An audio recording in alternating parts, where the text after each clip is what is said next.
Hello all, कैसे हैं आप लोग। Welcome to tech talk with Shantanu Sen. मैं विशाल अग्रवाल आप सभी का स्वागत करता हूं आज के इस नए एपिसोड में। तो चलिए इसी नोट पर शुरू करते हैं बीते हफ्तों की बातों का, जो 9 से 13 सितंबर तक का था। इस बीते हफ्ते में मार्केट ने एक नया कीर्तिमान स्थापित किया है जो वर्षों तक सबको याद रहने वाला है। ये इतिहास लिखा गया है बजाज हाउसिंग फाइनेंस की ओर से, जिसमें एक ओवर सब्सक्रिप्शन की एक मिसाल कायम की गई है।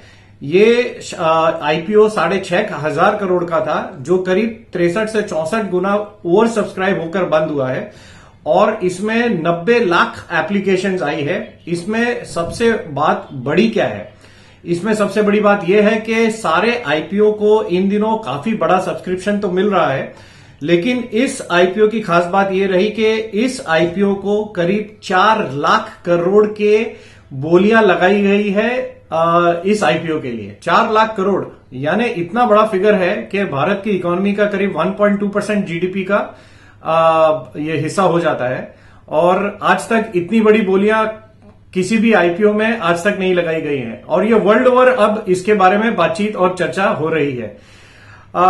इतना बड़ा आईपीओ और इतनी बड़ी इसके ऊपर में जो एक्साइटमेंट है वो इस वजह से है क्योंकि इसकी जो पेरेंट कंपनी है बजाज ग्रुप, जो इतने लंबे अंतराल के बाद एक तो इनके घराने से एक आईपीओ आया है, दूसरी ओर इन्वेस्टरों ने इनकी जो ऑलरेडी जो 2 लिस्टेड पेयर्स हैं बजाज फाइनेंस और बजाज फिनसर्व, इसको इन्वेस्टरों ने देखा है कि लॉन्ग टर्म में किस तरीके का वेल्थ क्रिएशन करके दिया है इन दोनों कंपनीज ने। तो इसी वजह से बजाज फाइनेंस के ऊपर में एक अलग नजरिया लेके लोग चल रहे हैं। ग्रे मार्केट में भी इसकी कुछ बम्पर लिस्टिंग होने की ओर ही इशारा हो रहा है। सोमवार 16 सितंबर को सुबह 10 बजे बजाज हाउसिंग फाइनेंस की पहली घंटी बजेगी शेयर बाजार पर, तो इसकी मधुर आवाज के लिए सभी इंतजार कर रहे हैं। ये इतना बड़ा जो रिस्पांस आया है उसकी वजह से मार्केट के एनालिस्ट के बीच में एक डर का माहौल बन गया था, जहां पर उन्हें ये डर लग रहा था कि इतनी बड़ी लिक्विडिटी, इतना बड़ा पैसा जो आईपीओ में लगाया गया था वो एक बार के लिए ब्लॉक हो गया है, वो एक बार के लिए बैंक्स में रिजर्व्ड है, जिसकी वजह से एक मार्केट में प्रॉफिट बुकिंग आने का अंदेशा और संभावना लग रही थी बुध और गुरुवार के सेशन में। लेकिन गुरुवार को मार्केट्स में बुल्स ने जो ताकत का प्रदर्शन किया है उससे बेयर्स बुरी तरह से धाराशायी हो गए हैं। गुरुवार को निफ्टी की एक्सपायरी होने की वजह से वॉलेटिलिटी एक्सपेक्टेड थी, लेकिन मार्केट एक रेंज में ही चल रहा था सुबह से। लेकिन 2 बजे के बाद मार्केट में जो सुनामी आई है उसने सारे बेयर्स को, सारे पुट वालों को धाराशायी करके रख दिया है। उन्हें काफी बड़ा नुकसान झेलना पड़ा है। ये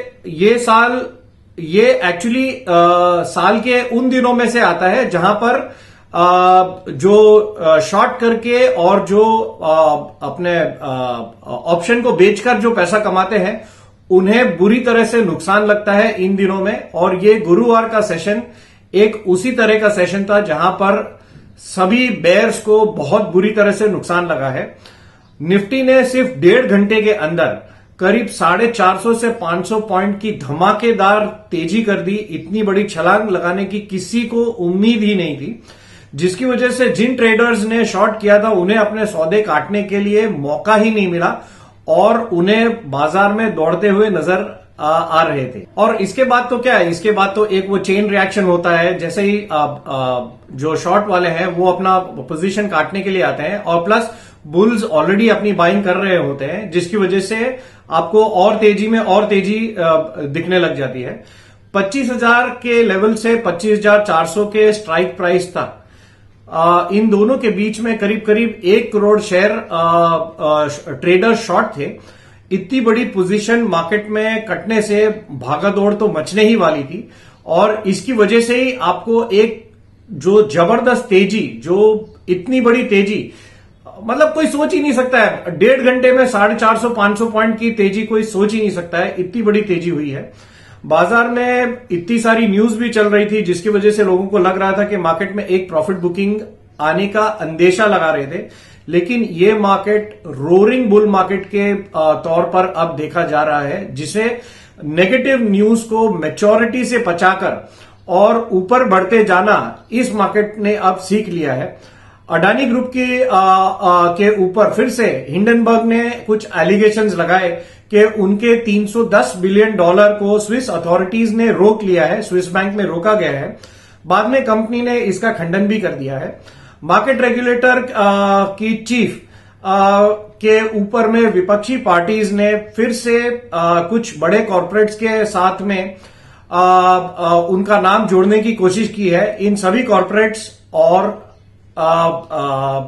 सेबी चीफ ने इस बात का खंडन फिर से कर दिया है। मार्केट्स ने इस हफ्ते अपने सारे रेजिस्टेंस को तोड़कर लाइफ हाई का एक नया रिकॉर्ड बनाकर और उस पर ट्रेड कर रहे थे। अब चलिए यहां पर कुछ एफआईआईज की बातें कर लेते हैं। एफआईआईज ने इस महीने में करीब टोटल 16,500 की बाइंग अभी तक की है, जिसमें से गुरुवार के सेशन में जो आखिरी दिन था एक्सपायरी का और जिस दिन 1.5 घंटे के अंदर में जो धमाका हुआ है, उस दिन एफआईआईज ने 7,700 करोड़ के आसपास की बाइंग करके सबको चौंका दिया है। इस हफ्ते अकेले में एफआईआईज ने करीब 15,000 करोड़ की तो बाइंग एक ही हफ्ते में की है। अब यहां पर हम कुछ दूसरे एसेट क्लासेस की भी बात कर लेते हैं। गोल्ड का भाव शुक्रवार के सेशन में करीब 73,500 के आसपास ट्रेड कर रहा था, जो गत सप्ताह के मुकाबले इस कमोडिटी में करीब करीब 2,000 रुपए का उछाल देखने को मिला है। इंटरनेशनली भी गोल्ड का भाव 2563 यानी $2563 के आसपास चल रहा है। ये कमोडिटी इंटरनेशनल मार्केट्स में भी लाइफ हाई पर चल रही है। कच्चा तेल भी अभी $71 से नीचे आकर करीब करीब $69 के आसपास ट्रेड कर रहा है। बिटकॉइन भी शुक्रवार की क्लोजिंग में करीब $59,700 के आसपास ट्रेड कर रहा था। गत सप्ताह के मुकाबले ये $54,000 के आसपास ट्रेड कर रहा था। रुपया डॉलर के सामने अभी $83.88 पर ट्रेड कर रहा है, जो कि हमने गत सप्ताह में 83.98 के आसपास देखा था, यानी गत सप्ताह के मुकाबले रुपया करीब 10 पैसा घट गया है। अब हम यहां पर कुछ निफ्टी की बातें कर लेते हैं। निफ्टी 504 अंक बढ़कर 25,356 पर बंद किया है। वहीं बैंक निफ्टी 51,938 पर यानी 1361 पॉइंट्स बढ़कर बंद हुआ है। सेंसेक्स भी करीब 82,890 यानी 82,890 पर 1707 यानी 1707 पॉइंट्स बढ़कर बंद किया है। बढ़ने वाले कुछ इंडेक्स की भी बात कर लेते हैं। सारे ही इंडेक्स करीब 1 से 3% तक की बढ़त के साथ हरे निशान में बंद हुए हैं, इसीलिए कोई घटने वाले इंडेक्स इस हफ्ते एक भी नहीं है। अब यहां पर हम कुछ बढ़ने वाले शेयरों की भी बात कर लेते हैं, जिसमें सबसे पहला और अग्रणी नाम है जुबिलेंट फार्मोवा का, जो करीब 23.5% बढ़ गया है इस एक सप्ताह में। इसके बाद में सेंचुरी टेक्सटाइल, जो धमाकेदार तेजी चल रही है सेंचुरी टेक्सटाइल्स में, उसमें भी करीब 19% का उछाल देखा गया है इसी सप्ताह में। उसके बाद प्रिज्म जॉनसन भी एक शेयर है जो कंटिन्यूस तेजी में है, 18% बढ़ा है। Campus Active Wear, Apar industries, Gujarat Fluorochem, Kaynes technology, जिसे अभी सेमीकंडक्टर का लाइसेंस मिला है मैन्युफैक्चरिंग का, Concord Biotech, Glenmark Life, IIFL Finance, Inox Wind इन दिनों में काफी चर्चा में रहा है ये शेयर, और ओरेकल फाइनेंस ओएफएसएस, ये सारे के सारे शेयर करीब करीब 11 से 15% तक की उछाल के साथ बंद हुए हैं इस सप्ताह में। घटने वाले कुछ शेयरों में सबसे एक एक्सीडेंट के तौर पे देखा जाएगा ग्रैन्यूल्स इंडिया, जिसमें इसे अमेरिकन अथॉरिटीज की तरफ से एक रेड फ्लैग मिला है, जिसकी वजह से ये शेयर 19% तक गिर गया है एक सप्ताह में। इसके बाद फिनिक्स मिल्स है और PFC, Cera sanitaryware, Raymond, Honasa consumer, REC limited, oil India, ICICI Lombard, Indraprastha gas, IGL और जय बालाजी इंडस्ट्रीज, जो गत सप्ताह में काफी बढ़ा था, इस सप्ताह में घटा है थोड़ा। और आरती इंडस्ट्रीज, ये सारे के सारे शेयर करीब करीब 6 से 8% तक के घाटे के साथ बंद हुए हैं। यानी आप देखेंगे तो बढ़ने वाले शेयरों की जो डबल डिजिट में जो ग्रोथ है वो काफी ज्यादा शेयर है और घटने वाले चुनिंदा काफी लिमिटेड शेयर्स हैं। तो चलिए अब यहां पर कुछ अगले हफ्ते की बात कर लेते हैं जो 16 से 20 सितंबर तक का है। बजाज हाउसिंग फाइनेंस का आईपीओ का लिस्टिंग सोमवार को होने वाला है, जिससे मार्केट का एक मूड माहौल सेट होने की आशंका है। ये शेयर की लिस्टिंग काफी अच्छे प्रीमियम पर हो सकती है, ये आशंका जताई जा रही है। ग्रे मार्केट के प्रीमियम्स तो अभी यही जता रहे हैं। शुक्रवार को मार्केट एक रेंज में ही ट्रेड करते हुए नजर आ रहा था, क्योंकि गुरुवार की जो जबरदस्त तेजी हुई थी उसको मार्केट पचाकर और उन्हीं लेवल्स के आसपास ट्रेड करते हुए नजर आ रहा था। यहां पर अच्छी बात यह है कि इतने बड़े ब्रेकआउट के बाद में मार्केट में कोई बड़ी प्रॉफिट बुकिंग देखने को नहीं मिल रही है, जो ये दर्शाता है कि इन लेवल्स के पास भी इन्वेस्टर्स की ओर से अभी कोई माल बेचने की कोई घाई नहीं है, कोई खास इंटरेस्ट नहीं है। शुक्रवार को निफ्टी 32 अंक, सेंसेक्स 71 अंक गवाकर घटकर बंद हुए हैं। वहीं बैंक निफ्टी करीब 165 अंक बढ़कर बंद हुआ है। यहां पर हम कुछ आईपीओ की बात कर लेते हैं। वेस्टर्न कैरियर्स इंडिया का आईपीओ अभी 18 सितंबर तक खुला रहेगा। पहले ही दिन ये आईपीओ 0.85 टाइम्स सब्सक्राइब हो गया है। प्राइस बैंड इसका 163 से 172 यानी 163 से 172 रुपीज का है। इशू साइज 492.88 करोड़ का है, जिसमें से 400 करोड़ का फ्रेश इशू है, बाकी का ओएफएस पोर्शन रहेगा। इस हफ्ते जो लिस्टिंग हुई है उसमें श्री तिरुपति बालाजी एग्रो का शेयर लिस्ट हुआ है। 83 के आईपीओ प्राइस के सामने ये करीब 92.90 पे यानी 11.9% के प्रीमियम के साथ लिस्ट हुआ है। वहीं गाला प्रिसिशन का आईपीओ भी इसी हफ्ते लिस्ट हुआ था, जो 529 के आईपीओ प्राइस के सामने 750 के प्राइस पर लिस्ट हुआ, यानी करीब 41% के प्रीमियम के साथ इसकी लिस्टिंग हुई है। ये आईपीओ करीब 201 टाइम्स ओवर सब्सक्राइब हुआ था रिटेल कैटेगरी में, और श्री तिरुपति बालाजी का आईपीओ वो करीब 124 टाइम्स ओवर सब्सक्राइब हुआ था रिटेल पोर्शन में। गौरतलब है कि इन आईपीओस की इतनी छोटी साइज थी, जिसकी वजह से इतना बड़ा ओवर सब्सक्रिप्शन होने के बाद भी उनका जो ओवरऑल फिगर है वो काफी बड़ा नहीं था compare to the other IPOs. अब आगे क्या होगा?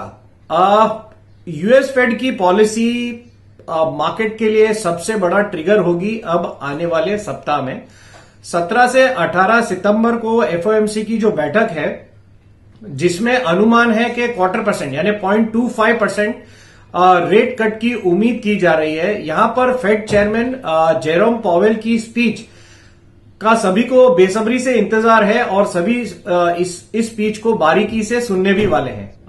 यहां पर हम बता दें कि अभी एक्सपेक्टेशन 0.25% की है। अगर बाई चांस 0.5% का अगर रेट कट होता है तो मार्केट में एक हड़कंप सा मच सकता है। लोगों को धारणा बन सकती है कि अमेरिकन फेड को इतनी क्या घाई है कि वो इतनी तेजी से रेट कट करने की कोशिश कर रहे हैं, जिसकी वजह से आशंका बढ़ने के चांसेस है कि अमेरिका में मंदी होने के या मंदी आ गई है उसकी आशंका बढ़ सकती है, जिसकी वजह से मार्केट्स में कुछ वॉलेटिलिटी हो सकती है। अब आगे जेरोम पॉवेल क्या स्पीच देते हैं, आगे पॉलिसी में किस तरह से वो और रेट काटेंगे, वो कितना काटेंगे और कब काटेंगे, उसकी जानकारी काफी महत्वपूर्ण होने वाली है। हमारे मार्केट्स इस पर 19 सितंबर गुरुवार को रिएक्ट करेंगे, क्योंकि ये पॉलिसी 18 सितंबर की रात को हमारे यहां पे रात होगी जिस समय ये पॉलिसी का डिसीजन आएगा। तो इसी वजह से हम अगले दिन यानी गुरुवार 19 सितंबर को इस पर रिएक्ट करेंगे। अमेरिकन मार्केट्स और वर्ल्ड मार्केट्स इस इवेंट को लेकर अपने ऑल टाइम हाई के करीब अभी चल रहे हैं। वर्ल्ड मार्केट्स के लिए ये सबसे बड़ा एक ग्लोबल इवेंट की तरह देखा जा रहा है। वर्ल्ड की सबसे बड़ी इकोनॉमी रेट कट करने जा रही है, वो भी इतने लंबे अंतराल के बाद। तो इसकी वजह से world stock markets commodity markets, bond markets, currency markets etcetera, सारे ही मार्केट्स के अंदर में इसका इंपैक्ट देखने को मिल सकता है। हो सकता है कि इतने बड़े इवेंट के पहले ट्रेडर्स अपनी पोजीशन थोड़ी हल्की करें, थोड़ा लाइट रखने की कोशिश करें शॉर्ट टर्म में, क्योंकि ये इवेंट मार्केट का शॉर्ट टर्म की दिशा तय करने वाला इवेंट बनने वाला है। वर्ल्ड ओवर सबकी नजरें इस इवेंट पर रहने वाली है। ऐसे में कोई भी बड़ी ओवरनाइट पोजीशन ना लेकर जाए, क्योंकि ऐसे में वॉलेटिलिटी होने की काफी संभावना है। मेनली इंटरेस्ट सेंसिटिव स्टॉक्स जैसे बैंकिंग, रियल एस्टेट, एनबीएफसी और बाकी के भी स्टॉक्स में इस समय में एक वॉलेटिलिटी देखने का अनुमान है, अंदेशा है। 19 सितंबर को ही बैंक ऑफ इंग्लैंड भी अपनी पॉलिसी पर डिसीजन देगा। वहां पर इस समय इस बार कोई रेट कट होने की संभावना तो नहीं है, स्टेटस को ही मेंटेन होगा। वैसे यूरोपियन सेंट्रल बैंक ने पिछले हफ्ते यानी गत सप्ताह में ही 0.25% का रेट कट किया था, जिसके बाद यूरोपियन स्टॉक्स में एक जश्न का माहौल भी देखा गया इस पूरे सप्ताह में। हमारे मार्केट्स में गत सोमवार को 24,753 यानी 24,753 का लो लगाया था, जहां से इस समय मार्केट ने जो क्लोजिंग दी है वो करीब 603 अंकों का उछाल देखने को मिला है। बैंक निफ्टी में भी करीब करीब 3% के उछाल के साथ बंद दिया है। अभी के लिए हो सकता है कि 25,200, 25,250 का जो एक लेवल है वो मार्केट में एक सपोर्ट की तरह काम कर सकता है, जिसके ऊपर बुल्स अपना जोर दिखा सकते हैं। ऊपर में रेजिस्टेंस के तौर पर हम 25,650 से 25,700 के आसपास का एक रेजिस्टेंस हम देख सकते हैं। सोमवार को बजाज हाउसिंग फाइनेंस के साथ साथ क्रॉस लिमिटेड और टॉलिंस टायर्स लिमिटेड का भी लिस्टिंग होने वाली है, तो इन पे भी मार्केट्स की एक नजर रहने वाली है। तो सोमवार के दिन तो आईपीओस के नाम है उस एक्साइटमेंट के ऊपर रहने वाला है, क्योंकि जो ग्रे मार्केट प्रीमियम है वो काफी उत्साह का माहौल दिखा रहा है। तो ये जो बम्पर लिस्टिंग होगी उसी में पूरा दिन आपका निकल जाने वाला है। मंगल और बुधवार को बाजार फेड की पॉलिसी के लिए तैयारी करते हुए नजर आ सकता है। जैसे ही जेरोम पॉवेल की स्पीच बुधवार की रात को खत्म होगी, गुरुवार की सुबह मार्केट को पता होगा कि उसे क्या करना है, किस दिशा में जाना है और कितना बढ़ना है। तो दादा, ये हमारी ओर से एक फंडामेंटल और एक डेटा एनालिसिस था। अब आप बताइए कि टेक्निकली आपको क्या लग रहा है मार्केट। ओवर टू यू दादा। 16 सितंबर से 20 सितंबर के बीच में बाजार का क्या पिक्चर उभर के आ सकता है और बाजार का मोमेंटम क्या किस तरफ जा सकता है, उसके लिए थोड़ा सा बातचीत कर लेते हैं। ज्यादा बोलने का जगह नहीं है। एकदम बाईं तरफ मेरा वीकली स्पॉट बैंक निफ्टी है, एकदम दाईं तरफ निफ्टी वीकली स्पॉट है, बीच में दोनों डेली चार्ट है, एक बैंक निफ्टी स्पॉट और एक डेली निफ्टी स्पॉट।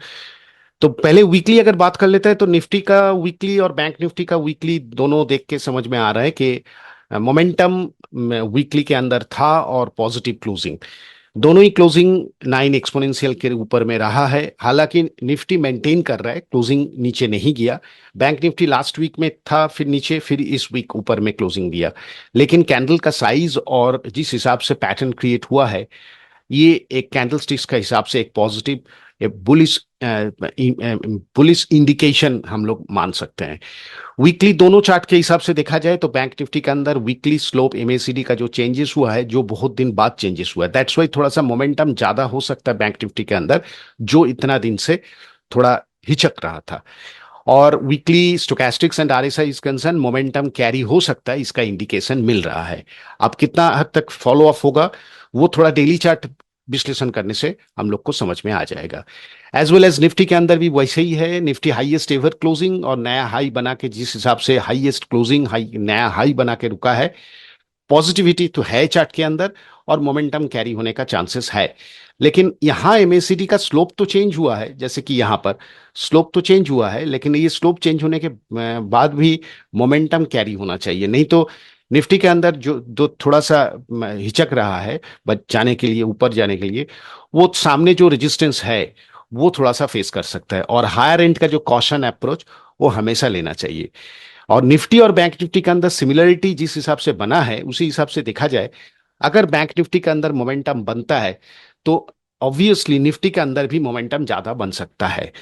तो डिपेंडिंग ऑन निफ्टी और बैंक निफ्टी, बैंक निफ्टी के अंदर किस हद तक मोमेंटम होगा वो डिपेंड कर सकता है निफ्टी के अंदर। डेली चार्ट में इंडिकेशन सेम टाइप का ही है, क्योंकि दोनों ही चार्ट जो 13 DMA के नीचे था, लास्ट 2 दिन का जिस हिसाब से मोमेंटम मिला है बैंक निफ्टी और निफ्टी में, और जिस हिसाब से लास्ट डे क्लोजिंग हुआ, हाँ थोड़ा सा कंफ्यूजन है, क्योंकि लास्ट डे का जो निफ्टी और बैंक निफ्टी जिस हिसाब से कैंडल स्टिक्स बना हुआ है, एक पॉज मिलने का चांसेस है। पर देखना ये पड़ेगा 13 DMA का नीचे फिर से चला जाता है कि नहीं जाता। अगर सोमवार का क्लोजिंग इंपॉर्टेंट है, सोमवार अगर दोनों ही 13 DMA के ऊपर क्लोजिंग देता है तो लगातार 3 क्लोजिंग 13 DMA के अंदर फिर आ जाएगा। देन नेक्स्ट जो हाईएस्ट हाई पॉइंट रहेगा सोमवार को मिला के, वो मेन फिगर पॉइंट हो जाएगा। उसके ऊपर चलने से दोनों ही इंडेक्स फिर से ऊपरी हिस्से के जगह जो है वहां पर ट्राई हो सकता है। बैंक निफ्टी के अंदर थोड़ा सा रेजिस्टेंस है, मल्टीपल रेजिस्टेंस सप्लाई जोन है, लेकिन निफ्टी के अंदर है नहीं जिस हिसाब से निफ्टी बंद हुआ है। दैट्स वाई मोमेंटम दोनों इंडेक्स में भी बन सकता है। सामने सपोर्ट रेजिस्टेंस क्या हो सकता है वो नेक्स्ट स्लाइड में हम लोग देख लेंगे। अब चलिए हम लोग का नेक्स्ट सेगमेंट में।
निफ्टी और बैंक निफ्टी के लेवल्स बताने के लिए थैंक यू दादा। अपने नेक्स्ट सेगमेंट में चलते हैं जहां पर हमारे इन्वेस्टरों द्वारा पूछे गए सवालों के जवाब में आप कुछ स्टॉक्स के बारे में बताते हैं। तो प्लीज बताएं दादा, over to you.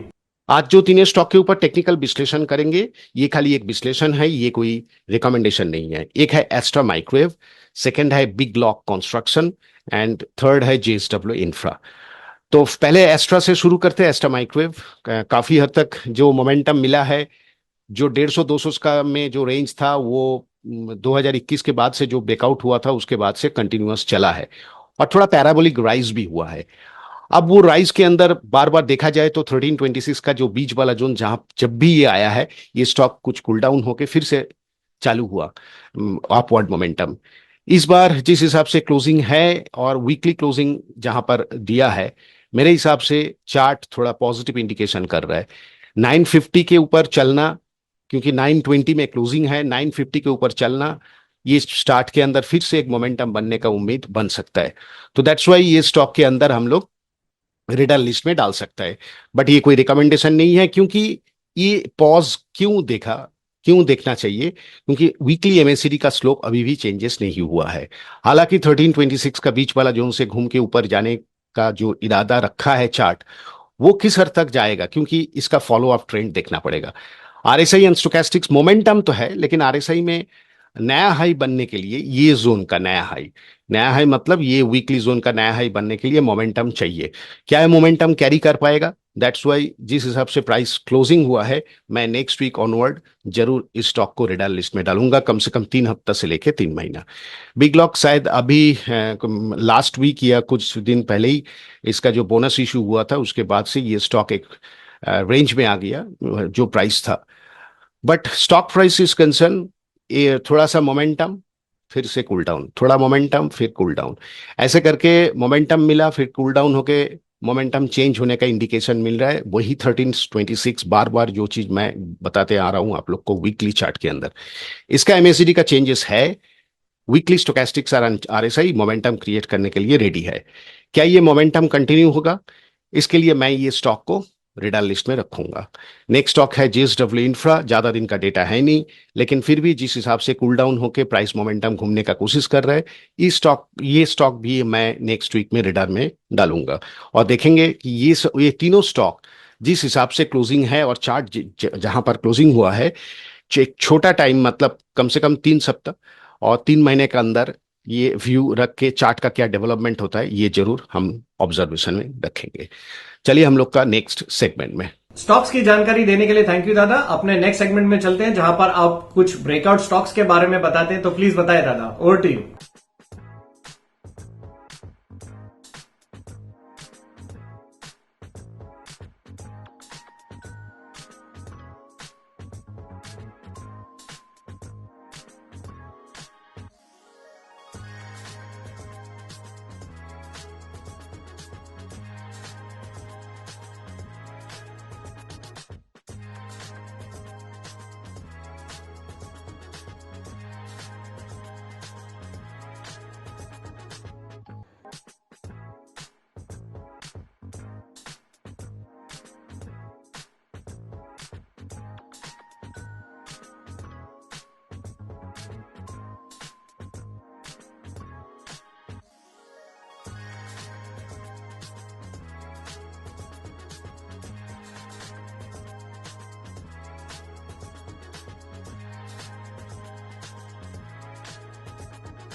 Breakout stocks बताने के लिए थैंक यू दादा। अब हमारे लास्ट सेगमेंट में चलते हैं जहां पर हमारा ये डिस्क्लेमर रहता है, this is a completely educative channel. हम यहां पर सिर्फ और सिर्फ एजुकेशन पर्पस के हिसाब से व्यूज शेयर करते हैं। हमारी गुजारिश है कि हमारे जितने भी ट्रेडर्स हैं, इन्वेस्टर्स हैं, व्यूअर्स हैं, जो भी हमारा चैनल देखते हैं, वो अपना कोई भी ट्रेड लेने से पहले अपनी सोच समझ के साथ या किसी सेबी रजिस्टर्ड एनालिस्ट की सोच समझ के साथ ही ट्रेड करें। We will not be responsible for anything. Thank you, bye.